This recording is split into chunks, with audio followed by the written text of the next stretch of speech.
राधे राधे दोस्तों।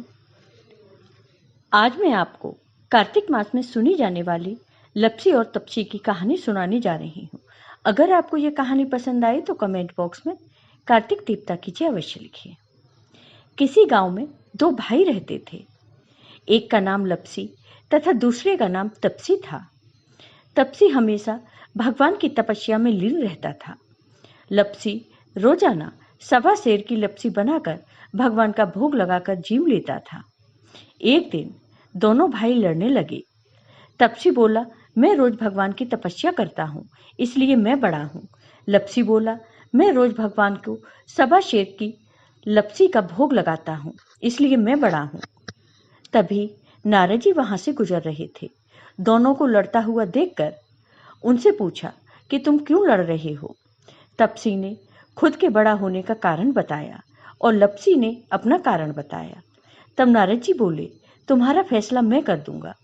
दूसरे दिन लप्सी और तप्सी नहाकर अपनी रोज की भक्ति करने आए तो नारद जी ने छुपकर 1.25 करोड़ की एक एक अंगूठी उन दोनों के आगे रख दी।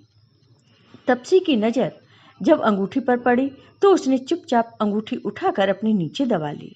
लप्सी की नजर अंगूठी पर पड़ी लेकिन उसने ध्यान नहीं दिया। भगवान को भोग लगाकर लप्सी खाना खाने लगा। नारद जी सामने आए तो दोनों ने पूछा कि कौन बड़ा। तो नारद जी ने तप्सी से खड़ा होने को कहा। वो खड़ा हुआ तो उसके नीचे दबी अंगूठी दिखाई पड़ी। नारद जी ने तप्सी से कहा, तपस्या करने के बाद भी तुम्हारी चोरी करने की आदत नहीं गई, इसलिए लप्सी बड़ा है और तुम्हें तुम्हारी तपस्या का कोई फल भी नहीं मिलेगा। तप्सी शर्मिंदा होकर माफी मांगने लगा। उसने नारद जी से पूछा, मुझे मेरी तपस्या का फल कैसे मिलेगा। नारद जी ने कहा, यदि कोई गाय और कुत्ते की रोटी नहीं बनाएगा तो फल तुझे मिलेगा। यदि कोई ब्राह्मण को भोजन करवा कर दक्षिणा नहीं देगा तो फल तुझे मिलेगा। यदि कोई साड़ी के साथ ब्लाउज नहीं देगा तो फल तुझे मिलेगा। यदि कोई दिए से दिया जलाएगा तो फल तुझे मिलेगा। यदि कोई सारी कहानी सुने लेकिन तुम्हारी कहानी नहीं सुने तो फल तुझे मिलेगा।